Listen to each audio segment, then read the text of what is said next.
So hello WhatsApp guys, কেমন আছো? আমি হচ্ছে এরিয়া, তোমরা হচ্ছে বঙ্গেট ইউটিউব চ্যানেল। সত্যি কথা বলতে ভাই, আজকে আমার মনটা একদমই ভালো নেই। আজকে কোনো শ্যুট করতে পারিনি, কোনো ব্লগের জন্য কোনো কিছু শ্যুট করতে পারিনি। সকাল থেকে ভাই একটাই চিন্তা মাথায় আসে, ভাই আমাদের দেশে কি হবে, আমাদের রাজ্যের কি হবে, আমাদের রাজ্যের মেয়েদের কি হবে। দেশের যে অন্যান্য জায়গা আছে ভাই, আমাদের দেশের একমাত্র আমি সত্যি কথা বলতে এখন একজন কি ভাই আমার ভালো লাগে পলিটিশিয়ানদের মধ্যে, সে হচ্ছে বিজয় থালাপতি, সিএম বিজয় থালাপতি স্যার। মানে গুরুদেব মানুষ উনি।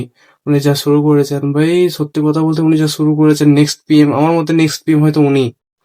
এই যে তারপর আমাদের এখানে পিএম সিএম কি করছে সেসব আমি বেশি কিছু জানি না, বা আমি এটা বলতে চাই না, আমি কোনো পার্টিকে ছোট করবো না, কারণ আমি কোনো পার্টির দিকেই নেই। ঠিক আছে, কোনো পার্টির দিকেই নেই। হ্যাঁ, আমি হিন্দু ধর্মের ছেলে, এবার তো আমরা হিন্দু ধর্মের ছেলে বলে যে তোমরা ভাবছো যে বিজেপি বা অন্য কিছু টিএমসি বাংলার বলে, ওইসব না ভাই। আমি কোনো পার্টিকে সাপোর্ট করি না, বিকজ আমি জানি যার হাতে পাওয়ার থাকবে সে ক্ষমতার জন্য তো অনেক কিছুই করবে। আর সবচেয়ে বড় কথা হলো, যার হাতে পাওয়ার আছে না, সে ভাই পাওয়ারটা মিসইউজ করছে।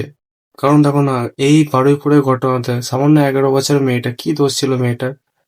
ওই 11 বছরের মেয়েটা এখনো তো গোটা পৃথিবীর আলো দেখতে পায়নি। ওই মেয়েটাকে চারটে চারটে জানোয়ার মিলে ওই মেয়েটাকে প্রথমে ধর্ষণ করেছে। ধর্ষণ করার পর ওই মেয়েটাকে, তখনও মারা যায়নি মেয়েটা, মেয়েটাকে ধর্ষণ করার পরে, আমার বোন হিসেবে বলছি, ছোট বোনটাকে ধর্ষণ করার পরে বোনটাকে জিপ জিপটা যেটা আছে, জিপটা কেটে গলা চাপা দিয়ে গলায় শ্বাসরোধ করে বস্তায় ভরে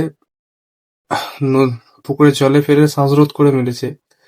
তো ভাই এই জানোয়ারদের কি শাস্তি হওয়া উচিত তোমরা বলো?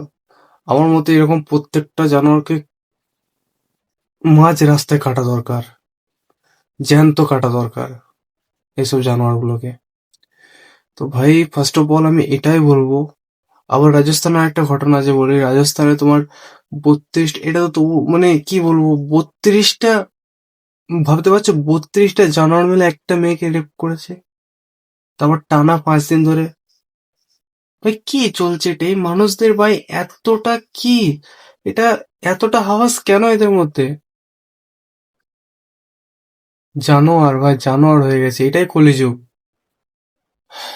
তো ভাই এখন একটা স্টেপ নেওয়া দরকার আমাদেরকে, নিজেদের বোনদের সুরক্ষা নিজেদেরকেই করতে হবে। ভাই বোন, তোমরা যে বোন বা দিদি আমার ভিডিও দেখছো, তোমাদেরকে আমি একটাই কথা বলছি, নিজেদের সুরক্ষা নিজেরাই করো, নিজেরা হাতিয়ার নিয়ে ঘুরো।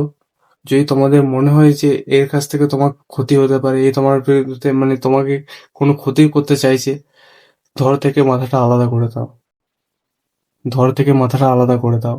যে তোমার ক্ষতি করতে চাইছে না, তার ধর থেকে মাথাটা আলাদা করে দাও, জান নিয়ে নাও। আইন কি বলবে?